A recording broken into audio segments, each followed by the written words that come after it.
It's great to be with you all virtually to have a discussion today about complex care needs for CF lung transplant recipients and really how we can collaborate. So I'm in Pittsburgh, and I'm really delighted that Heather and Bobby have agreed to join us to share some of their perceptions on how their care has evolved in the time after transplant. So that will be the focus today, is collaborating complex care after transplant. We're not going to talk about pre-transplant issues in any significant detail. I have no significant disclosures other than that I am an advocate for lung transplant. So as many of you know, the transplant journey is full of transitions. It starts with a conversation between the CF care providers and the patient with CF. That then leads to a transplant referral. If the transplant team is satisfied with what they see in the records and think that there is potential to move forward, they will reach out to the patient with CF, arrange an evaluation. That evaluation process occurs over a couple of days, and then it comes to the transplant committee for decision on whether to proceed with waitlisting or to defer to a later time frame. That then leads to surgery and the post-lung transplant care. And this is really where the shared care topic comes into play. As we'll see in a moment, many patients are lost to follow-up after transplant from their CF care teams.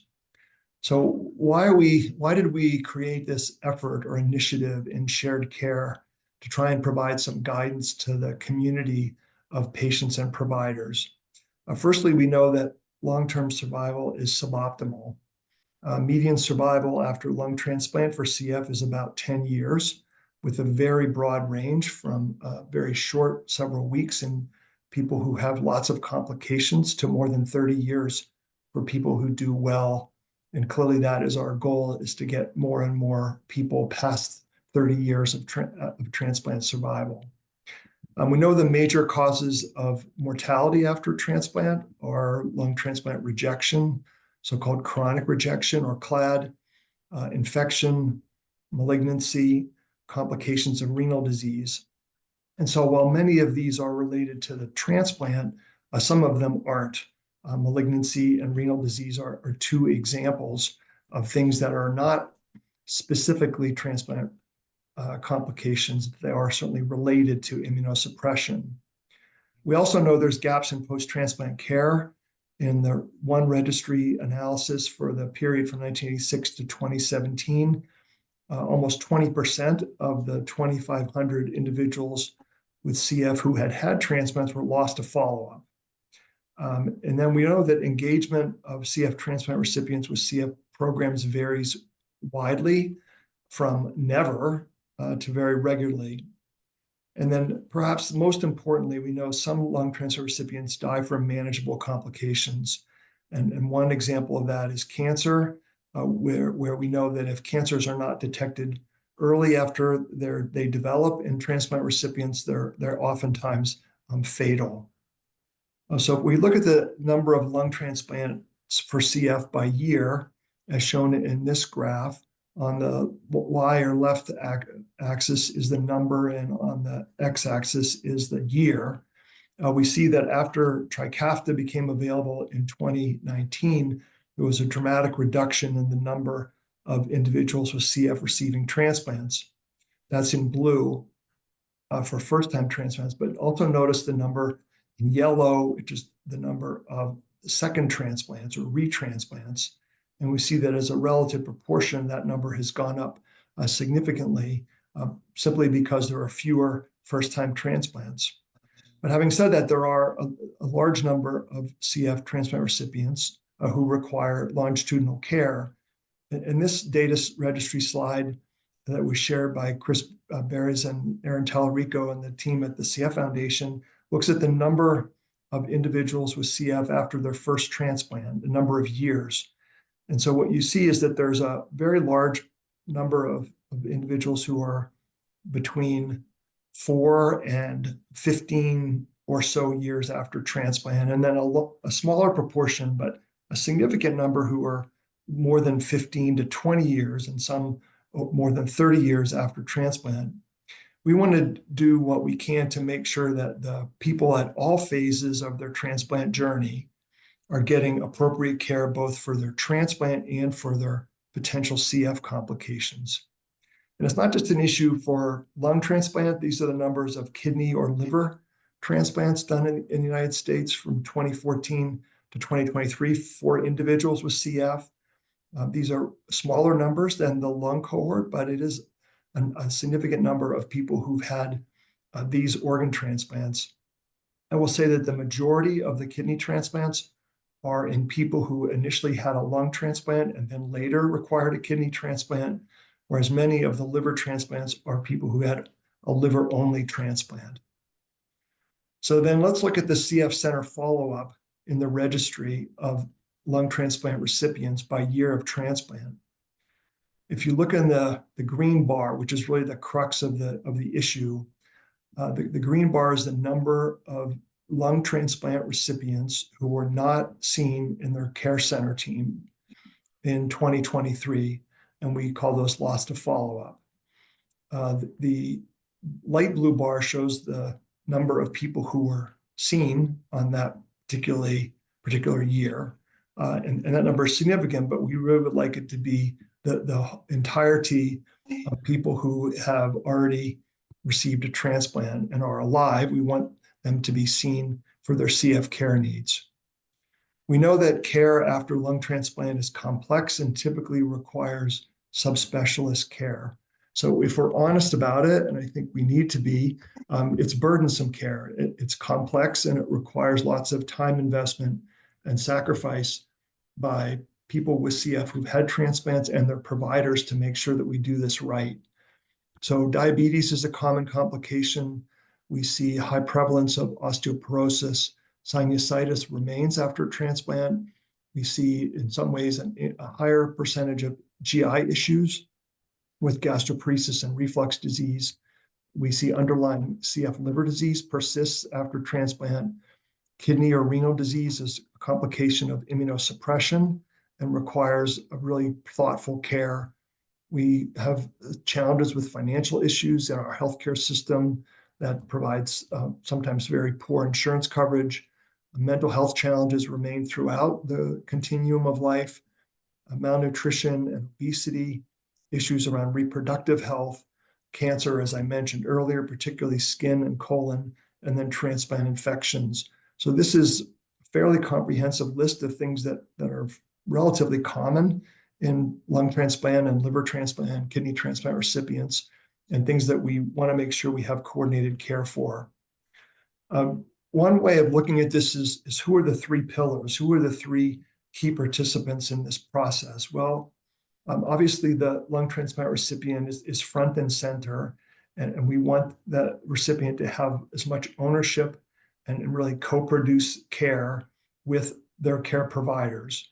So we know that transplant recipients have a complex medical regimen to take care of both their transplant and their underlying disease. They require lab blood draws. They require frequent monitoring for lung recipients, things like pulmonary function tests. We have the lung transplant team, and we think of their responsibility as certainly the immunosuppression and the complications related to the lung, and then some element of data entry for the registries that exist for transplant recipients. We think about the consultants or the disease specialists. They have the task of managing and screening for complications of the underlying disease. So oftentimes these are fairly straightforward, like diabetes. In other cases, they're not so straightforward. And then the disease specialist team, in this case, the CF team, enters registry data so that we can keep track of complications and make sure that we're learning as we go for what the needs are. When we think about how this care gets coordinated, certainly the lung transplant team and the transplant recipient have very frequent visits in the first several years after transplant, and that frequency may wane over several years, but it's very intense early on. From the disease specialist or CF team perspective, we advocate for at least annual visits, And perhaps in some situations where there are active CF-related problems, there'll be more frequent visits with the CF team or CF provider. All of these things require regular communication. And I think if there's one take-home point today, it's that we want to have an established individual, personalized care plan for each transplant recipient, so they know who to call, when to call, and know who's responsible for what in their healthcare. So these are some of the guidelines that our post-transplant shared care model committee put together.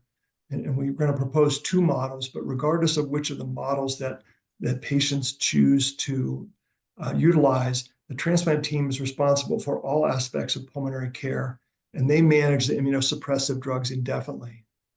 The CF and transplant teams establish a working relationship and communicate effectively.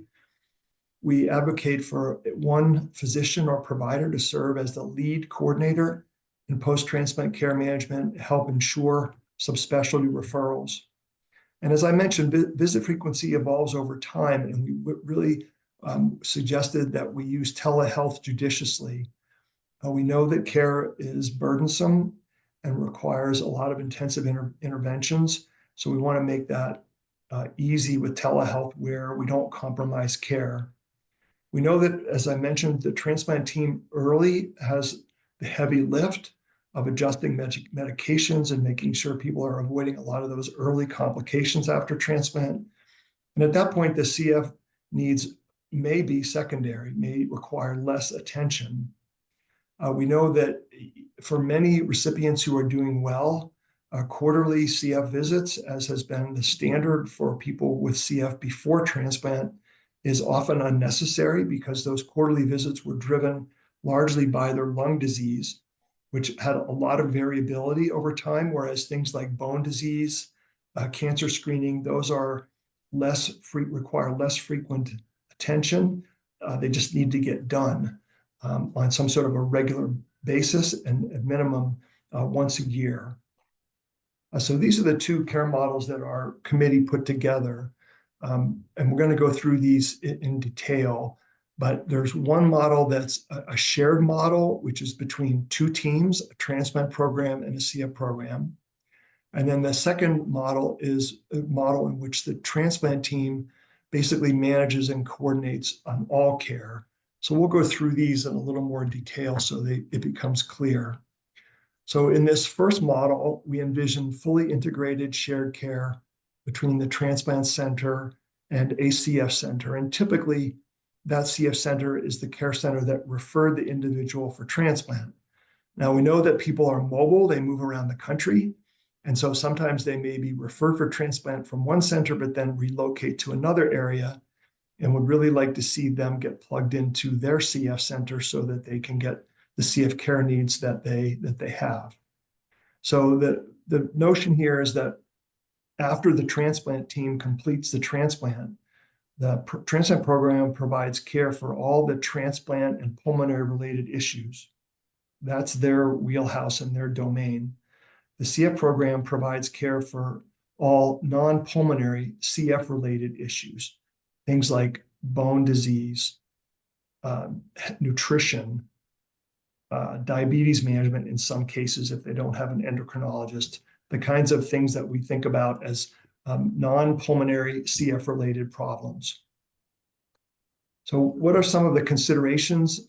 We still advocate in this model for a single provider, would like a single provider, and typically that's at the transplant center, though in theory, in long-term survivors, that could be the CF care provider.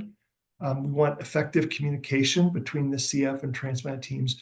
We know that is best established before transplant, but if it needs to occur afterwards, in the case of relocation, for example, that get taken care of. I would like early touch points with the CF team. So 1 to 3 months after transplant, the CF team should receive a lot of records about the transplant. Hopefully they've received regular updates as the person has gone through transplant.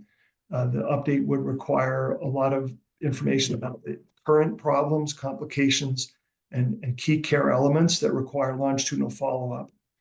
And then we advocate for a post-transplant CF clinic appointment within 6 months after transplant, and sooner if there are a lot of non-pulmonary issues, particularly those related to diabetes, GI issues, or sinusitis or sinus issues. So if we delineate these responsibilities in a little more detail, this slide outlines them. We have some things that are clearly partitioned to the transplant team or the CF team in the right and left columns. In the middle, it gets a little blurry because different programs have different levels of expertise and different levels of resource to address things like malignancy screening. Some transplant programs have already a well-established pathway and mechanism to ensure that things like colon and skin and breast and gynecologic cancers, that screening goes on an appropriate basis. And other transplant teams really want to defer that to a primary care doctor or a CF care team. As I mentioned, the CF team in the left column would manage bone disease, would manage GI complications, particularly around pancreatic enzymes and liver issues, and then would try and ensure good nutrition, appropriate weight, make sure vitamin levels and supplements are appropriately adjusted. So with that, I'm going to pause. I'm going to stop my share, and I'm going to pull in, who am I pulling in now? I'm pulling in Bobby, who is from Wisconsin. I'll let you say a little bit about yourself and give a little bit of your background. And then maybe you could just start by giving us some sense of how you navigated things after transplant and how things are working for you currently and moving to the future. Hi. Yeah, so I'm Bobby Perron. I'm from Milwaukee, Wisconsin. I had my transplant in Pittsburgh. So like I kind of have that. I'm trying to think I'm 32, trying to think how old I am, forget these days. I just had a newborn. She's 7 weeks old. So that's good. Something I never thought was gonna happen. But yeah, the care between both centers has worked really well for me. It's for the first when I had my transplant, I was in Pittsburgh, obviously, I had my transplant there. I moved out there I was out there for a year. And the one team kind of managed everything, which was pretty simple. And then about a year after my transplant, right in the middle of COVID, moved back home. And so then back to Wisconsin. And then that's where we started with the two care teams, my CF team and transplant team. And it's kind of worked out very well. Like my CF team was great with communicating before the transplant. Like my doctor, Julie Biller, she was great in advocating for me to get a transplant and all that type of thing. So there was great communication established beforehand. And they were in the loop of everything that was going on the whole entire year I was in Pittsburgh. They knew everything that was going on, either, from just the transplant team letting them know or me keeping them in loop too, which we also have a responsibility in that too. It's not just on everyone. We ourselves are big advocates for ourselves to make sure everything's right too, and taking care of ourselves. But then, yeah, the care, so it's been working well as in, my team here kind of I would kind of see everything else besides you guys have my lungs and take care of my pulmonary needs. And then if there's anything else that needs, I kind of go to my CF team and I still like to see that. I see them usually twice a year, if that, maybe more, unless there's a problem. And even when we've had a problem, things have gone like smoothly just because there's been such communication. There was an example where I got sick, had an infection. I ended up in the hospital, and like there was just great community. Like I called my CF center and knew, hey, I've been running a fever. I called you guys too, and then you guys communicated, and like I knew like I was gonna be going to the hospital right away. So then once I was in the hospital, you guys were in great communication with them, and things just were great. And I was back in, and I was only in over the weekend, and I was back home on IVs, and it was good. And then with all my other care too, I kind of just, like if with transplant thing, you guys have kind of like led me with the like cancer screenings and things like that, because I think that's one of the things the CF team's not as familiar with. So, and then I kind of just let my CF team know, hey, I need a referral for this from transplant. Like this is what they want done, and then they refer me to where I need to go. Like I've seen, um, like the because I've seen nephrology now, endocrinology, ENT, um, and like those have basically all been referrals from my CF team. I did see some of those people out in Pittsburgh also, which you would have referred me to.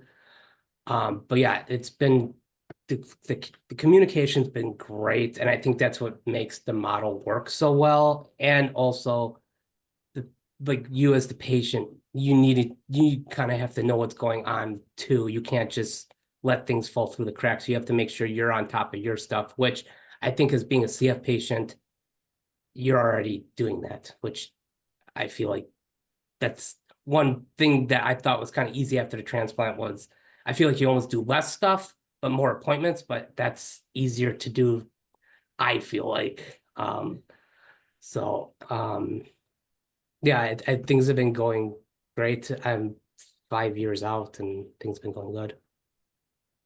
So Yeah, that's really helpful perspective, and appreciate you saying nice things about your CF and transplant teams. The yeah, the nice thing, I think, from my perspective, what's worked really well is the communication mechanisms. So not only do your CF providers know who I am, I know who they are, and we actually have cell phone numbers. So it's like having a bat phone, right? They know who to call, and then you have numbers to call your right. teams, and you've chosen to let both teams know, which is great. I think it's just a great example of how things can work if we set the stage. And I think we did that in part because you had shared care before your transplant, and it just kind of evolved into shared care after transplant. So it was pretty seamless that way. Just unfortunately, we know that in many cases it doesn't happen that way, that people get their transplant and they don't feel the need or perceive the need to go back to their CF center. Or in some circumstances, you may be shocked to hear that CF center doesn't feel like they have anything to offer anymore. And they say your transplant team could take care of everything. I've really discouraged that, but it actually happens once in a while. We want to really strongly discourage that and make it clear to the CF teams that they do have something to offer. And in fact, are critical, especially when people live far away like you do. Yeah. And the other thing too, like I wanted to go see my CF center. Like I wanted everyone to see how I was doing. I wanted them to, everyone was so happy that first appointment back. Like literally every person who I like, they saw me decline in the last 2 years. That when I came back, they like couldn't believe that I was the same person. And like and then like, and when you're sick that often, those people kind of become your friends and family too. Like you see them so often like doctors and nurses and all that. Like, so it was nice to like, and I like seeing them. I grew up with, I mean, my CF doctor has been in a part of our family since we were just talking about this in my last appointment. It's been close to like 25 years because she took care of my older sister. And like, so it's been a long time. So like, it was good. Like, I would like want to always keep in touch with that. Um, and another thing too, like we're talking about the coordination of care. Like the other thing I think is helpful too is like the two coordinators are very helpful. Like Audrey and Pat, they will talk to each other too. Sometimes like sometimes I'll need something that's transplant related, but I need it done obviously here. So like the example, like I know I needed an infusion or something, and like they just communicated it to get the order here so I could get it done here, even though it was transplant related. And like it went pretty stuff. We waited the longest on the insurance. That was the only holdup. So Yeah, that's a really, really important point. You emphasize that multiple people within the care teams, not just the physicians, but the nurse coordinators, in some cases, the social workers, dietitians, mm, respiratory therapists, that all of those multidisciplinary team members will not uncommonly have something to offer and a role they can play for people, even though it may be after transplant. So having the open communication among those disciplines is really helpful for you and for the whole way you're navigating the healthcare system. Mhm. What do you think the biggest challenges have been? The only like challenge I would say, if kind of with, but this is even a challenge. I think it's a challenge anyway. Is like when you get sick on a weekend. Well, that's not something that people choose to do, but yeah. Exactly. But but But it does highlight that example, though, highlighted that you had the safety net of a local care team who knew you. You could imagine a situation where you went back to Wisconsin, you didn't have any communication with anybody locally, be it CF or primary care, anybody else, and then you got sick. You'd end up in an ED. The ED would not know you from Adam. They'd be calling Pittsburgh. It would just not have gone nearly as smoothly as it Correct. did because you had established care. So having a local care facility ready and willing to do the right things. And then the other part, the comment I'll just make is that your care team in particular has been spectacular because they know not to mess around with the lungs. Yeah. They know that that's not their area of expertise, that they'll help manage, monitor, get PFTs, but treat infections, but not try and make independent decisions. Yeah. Which I think is really critically important. As my team said, like your lungs are Pilewski's now. So the transplant team. The transplant team has your lungs. We'll deal with anything else, but the lungs and all the pulmonary stuff, that's them. They're the ones taking.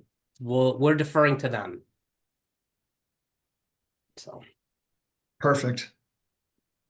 And then too, even like some of the even when I've gone to like an endocrinologist, they're like, well, unless like you see anything, if if the transplant says anything, but this is what we're just gonna do from our perspective. We don't see anything else wrong with anything, so they just kind of do what they do. Same thing. I just had a kidney doctor appointment. He didn't see any issues. He's like, I'm just here, and if there's an active problem, I'll talk. But there's no active problem, so you just keep doing what you're doing. Well, you've done a spectacular job of navigating this, and it's one of the reasons why we asked you to share your experience, because you're a great example for how to do it well. And I think being a patient it's hard. It's not like you can just sit here and do nothing. You have to, like when you're sick, you have to try and get better. You just don't get better. You have to put in work to get better, and you have to put in work to stay healthy. So. And whether that it's different now post-transplant, you're not doing as many active treatments and things like that, but you have to make sure you're staying on top of appointments and being more preventative of things instead of being actively treating things. So I had one other question I was going to serve up for you, and that is sometimes people want to transfer their transplant care to a local transplant center once they relocate. You have 2 transplant centers in the state of Wisconsin, so in theory, you have 2 options. I wondered if you could sort of share your perspective on that as an option. See, I never really thought of that as an option, just because I feel so comfortable with you guys, and I never even crossed my mind because I feel comfortable with you guys. You guys do a great job of providing care for me. It works, like everything between us works.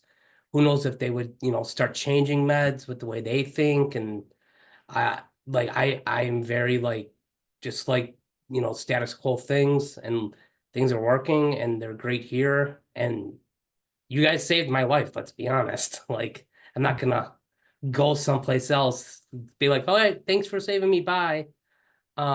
You guys, yeah, I wouldn't be around if it wasn't for you guys. So, well, it's interesting. Sometimes it's driven by insurance. that insurance will no longer allow you to go to a certain center. Thankfully, we haven't had that problem with you or with many other patients, but I hear that not uncommonly, that people want to stay attached to the transplant program that gave them their care. There are circumstances where we've transferred transplant care, and with the right communication, it can be done without a lot of risk, I think. So I don't want to say that the only way for patients is to follow with their current transplant program, but I think it has to be done thoughtfully and very intentionally with a lot of planning about what's gone on in the past. We certainly accepted people into our program for follow-up that relocated from other places, and it can work. It takes just really good communication, record sharing. Yeah. And we're fortunate now that we have a shared medical record system across many healthcare systems. Yeah. And so that getting access to that information is much easier than it was, say, 10 or 15 years ago, and probably makes those sorts of transitions easier. Yeah, I agree with that. The Epic and Care Everywhere has made things a lot easier. Yeah. So I'm going to go back and share a few things about this other model, if you could, and then we can come back for other questions for Bobby if they come up, if that's all right. So I'm afraid this is going to send me, well, let's see, maybe it's going to pick up where I left off.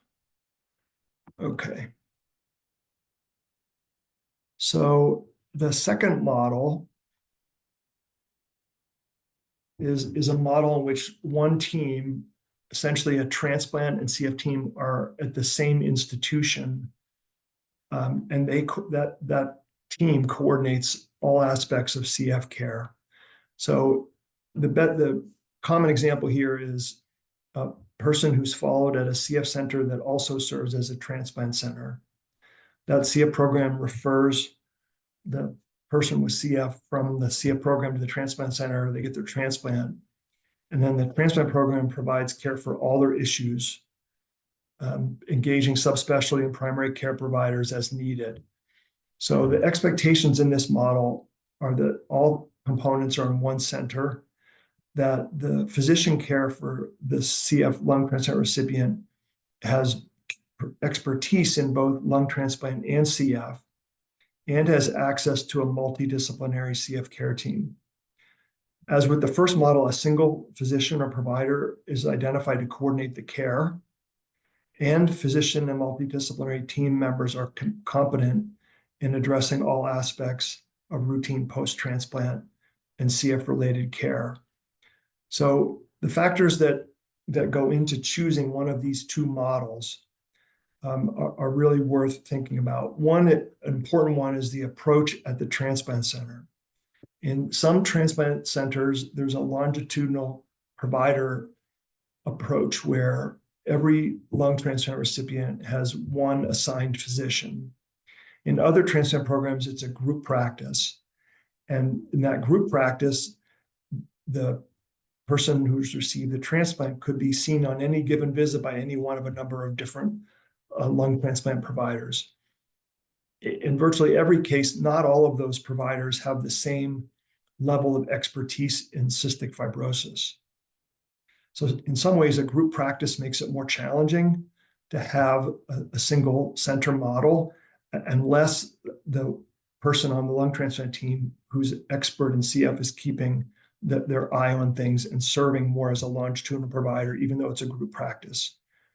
The expertise by team members is really important. Geography feeds in not uncommonly.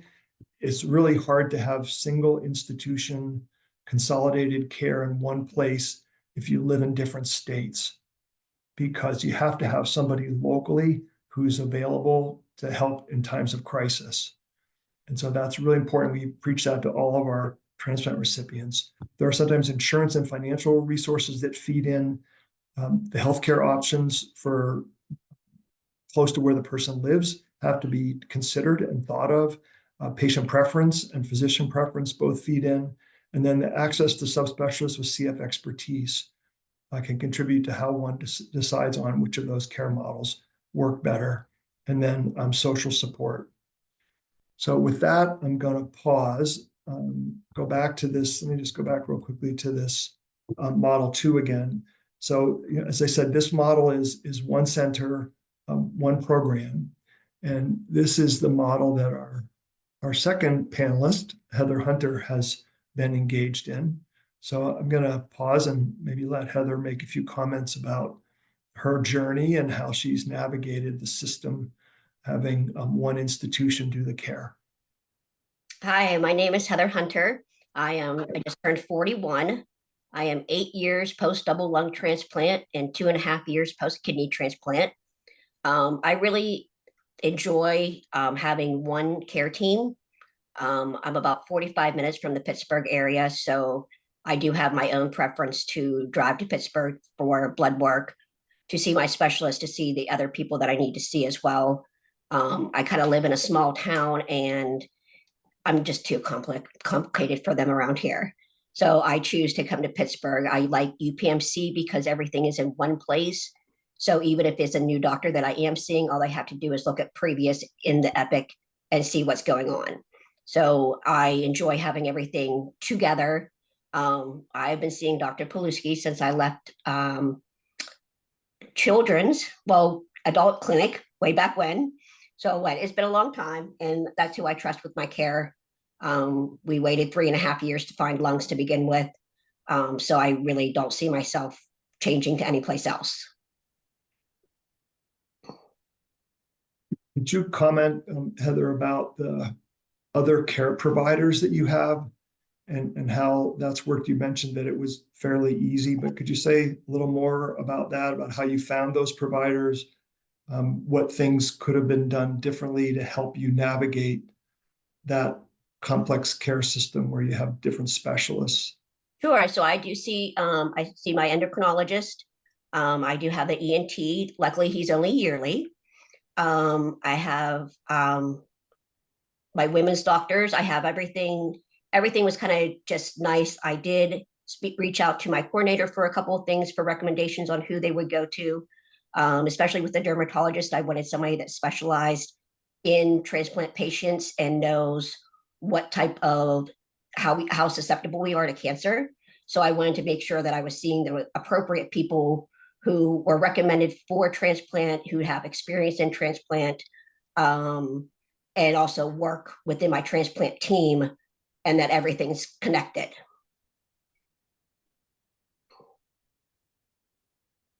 Other questions at all for Heather before I make a few comments, and we'll come back to the group chat to answer any issues?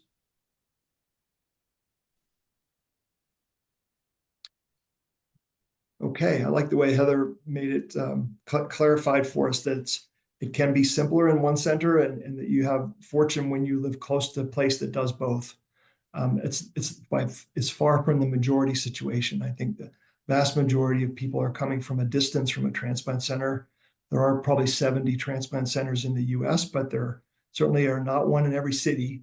And in many regions of the country, there's not a transplant center within hundreds and hundreds of miles. So this idea of having a single center care is really not a viable option. And it requires the first model of care where you share between two different teams. Okay, I'm going to come back to a few other comments. Let's see, went through this. So we've had a fair amount of discussion about shared care model, firstly among this consensus committee that published the guidelines, and then through our quality improvement regional dissemination network. We had discussions and meetings about how we could do shared care better. I just wanted to share with the CF care team some of the things that have been established as really good practices. One thing that's worked well for many programs is to have virtual meetings between the CF and transplant programs. A lot of it's driven by the volume of people with CF who have had transplants at those centers, but also by the complexity of their care and where they are in the trajectory of their disease. So we oftentimes have had quarterly meetings with our regional CF care programs who have referred to transplant. Other places are doing it more frequently. And these virtual meetings provide an opportunity to discuss specific care issues for people who've had a transplant, but also just to provide some education for the CF teams about various transplant-related issues, so you have a good common knowledge base. And that's the second point, is monthly educational sessions is one idea that can be established between a CF team and a transplant team, where you look at different topics. You have an expert in the field from one of the centers talk about that. And so you raise the level of knowledge among the whole group. Some programs have used a refer back form or a post-transplant handoff sheet, where instead of just sending a stack of 50 pages of records or more from the transplant, it's a succinct summary of the major issues that the transplant recipient had during their hospitalization, and perhaps an update on a regular basis. We certainly have sharing of progress notes. I find that to be really valuable, so that when a person comes for their transplant, post-transplant evaluation, their care referral provider or their other team members, be it kidney, ENT, diabetes, they all get a copy of that progress note that was generated in the transplant program. All the testing results, medication lists, it really can key the other providers into what's happening and where they would play a role in helping with care. I mentioned this earlier, but a contact list of care team members is really helpful. For physicians, cell phones work best, but at the very minimum, a contact list that includes email and office phone numbers is really helpful, so that the care team members know who to contact for each individual transplant recipient. Some programs have created a co-management document to describe what tests and support are required after transplant and who is responsible. And I'm going to come to that in a second. Sort of guidance document about how you could create a personalized, individualized care plan for each person with CF who's had a transplant to navigate between their two teams. One challenge that we faced, in some ways we're a victim of our own success, we've had sometimes people stepping on each other's toes. They're both doing malignancy screening, for example. Well, it's good to be doing that, but we don't have to be duplicative, right? We just want to make sure it gets done and somebody owns it. So this is the resource that's posted on mycff.org under resources for each of the CF care teams, and for transplant teams. They can print this PDF file and review it and basically discuss all of the elements of care after transplant, and talk about who's going to do the cancer screening, who's managing diabetes, who's overseeing nutrition, who's looking at bone disease among the two different care teams if they're in separate places. And it also can be a checklist for the transplant care team to make sure, if it's all in one institution, to make sure that that shared CF transplant team is getting after all the issues that should be addressed after transplant to optimize outcomes and prevent complications. So just a few summary comments before we come back to question and answers.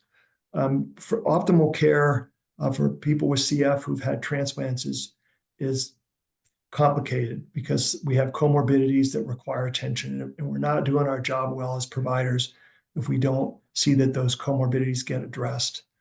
We think there's two viable care models, knowing that it's not a one-size-fits-all. The key point is shared care between the transplant and CF programs. Consolidated care in one institution is certainly a viable option in the circumstances where that's available, knowing that it's the minority of centers where that's the case. Multiple variables go into deciding on an individualized care plan, but it's really important to establish these. And that regular communication between the transplant recipient and the CF and transplant providers with one lead based on our cumulative experience and the input from multiple people who are on our guidelines committee or working group, I think can really go a long way towards ensuring good care. So these are the committee members, the people who participated in this post-transplant shared care document. It was published last year in the Journal of Cystic Fibrosis. For people who want to read the details, I hope you can have a look. And then, thanks to Abigail Boyle and the folks at the CF Foundation for putting this webinar together today and give us a chance to review what I think is a really important opportunity for us to improve transplant outcomes by making sure that we're paying attention to all the details and getting it right. So with that, I'm going to stop my share, and we'll go back and see what we can find in the chat, and people could, I think, maybe ask questions out loud too. Abigail, I'll let you moderate. Yes, thank you, Joe. Please feel free to add questions in the Q&A. And yes, as Aaron noted, just so all are aware, if you are in a transplant program and would like access to resources on my.cff.org, there are a large amount on CF lung transplant, so highly recommend you could create an account at the link that she shared. I also shared that document is available for access to your patients if you want to direct them to cff.org, and they can download it at that link that I provided above as well. But while we're waiting for questions to flow, Joe, I know we really developed these two models as kind of guiding practices, but that's all based off of scenarios where there's individuals who are receiving care at their lung transplant center and really are missing out on that CF care. If there's not a CF specialist there, whatever the situation is, how do you recommend providers go about that situation if they are the lung transplant physician, and really encouraging them to continue to seek out CF care as we know that they still have CF in these situations? Yeah, I think it's important for the transplant programs to message quickly after transplant, that remind people that the lung transplant took away or changed their lung issues, gave them new lungs and a new opportunity, but didn't fix all their other CF problems. And so really emphasizing that the other problems are still there, not putting blinders on and pretend that they're not, is important as a message. And then really saying, where do you want to go for your post-transplant care? Not will you, it's where, right? So it's not a question of whether you will. You will if you want to be make us happy and take care of yourself, right? This is not like an option, but ask where they're going to do it. And in many ways, in many cases, it makes good sense for them to go back to their CF care center. I generally recommend that they get a first visit within the first 6 months after transplant, and then the cadence after that is highly variable. It really depends on the circumstances and on what things are being done. Formalizing the plan with that post-transplant care checklist, I think, can be really helpful to again emphasize where people are going and what things are getting done by whom. Yeah, thank you, Joe. And to speak to that accountability, Bobby showed a great example of how kind of that discussion started before his transplant occurred, really navigating who was going to be in charge of what in terms of CF care. So Heather, I'm curious, did you have that conversation with your providers prior to your transplant? Really, you wanted full accountability at UPMC, or what that looked like? I don't really know how it was like, just because I see Dr. Pilewski pre-transplant, post-transplant CF team. It was just kind of like, hey, we need to do this. Let's do it. And we got on the list and started waiting, and we waited and waited a long time, and went through a lot of hurdles for it, went through a lot of sickness. I spent a lot of time at UPMC, and then we got my call. So I don't honestly miss seeing my CF team, just because I kind of am on top of everything that I need to go. Now, obviously, if I have questions or I have concerns, I bring it to my team's attention. But for the most part, I enjoy just seeing one team. Thank you, Heather. And I have a question from an attendee as well. So Heather and Bobby, is there any resource or information you wish you had earlier or sooner when you navigated your post-transplant care? So I think the only thing that I wish I would have known sooner is the fact that we don't build antibodies post-transplant. There are certain vaccines I wish I would have gotten ahead of time, knowing, but I didn't know that at the time. I didn't know certain things would pop up from history a long time ago.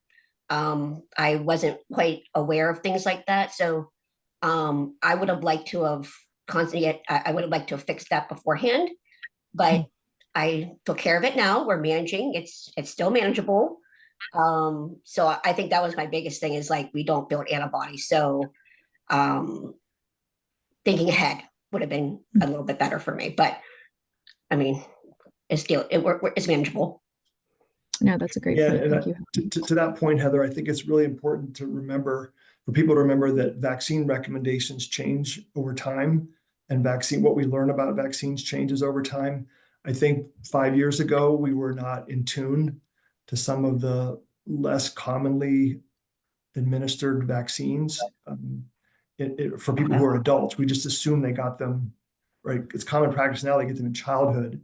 But like the best example is the HPV vaccine is not widely given. It's not given to many adults, unfortunately. It probably should be.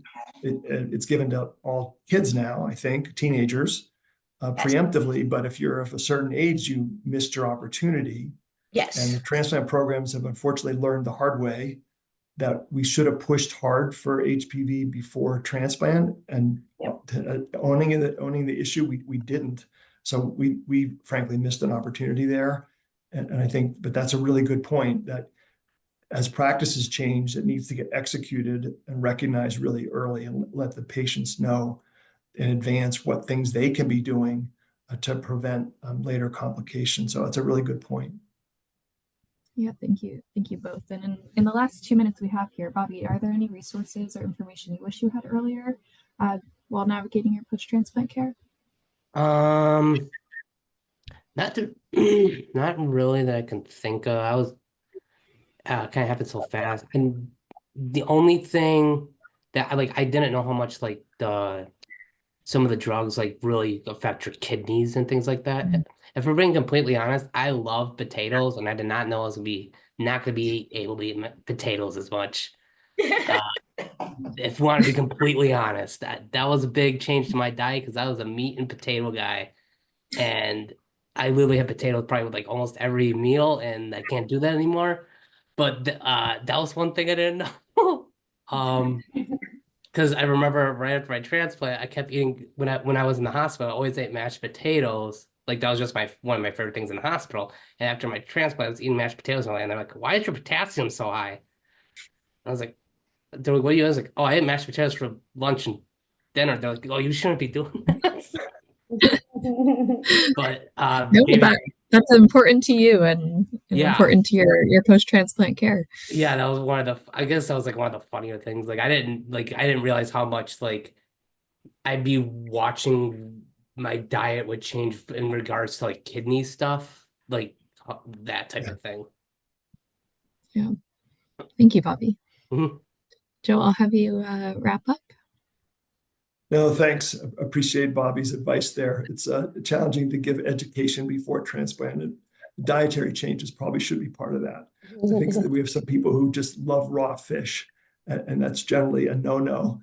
So we should probably let people know that's one of the sacrifices they're going to make after transplant. So I hope this has provided some clarity to people on sort of what the challenges are and what the opportunities are for us to ensure that we navigate complex care for our lung transplant recipients. I really want to thank Bobby and Heather for their honest and at times entertaining comments. It's been really helpful and insightful to sort of learn what your experiences have been and how things have worked or not worked for you. So you're both great examples of self-advocacy. You know what you want to be healthy, and you're willing to do whatever it takes to be healthy and go wherever, do whatever. That attitude is so inspiring to those of us who are healthcare providers, to see people who are highly engaged and taking ownership. So really appreciate you doing this today. We're happy to take questions or comments offline from the care teams that joined on. We have a lot of resources. Please reach out and use us as a resource, where we're happy to help provide input and suggestions as best we can. So thank you all. And thanks to Abigail for moderating. Thank you all.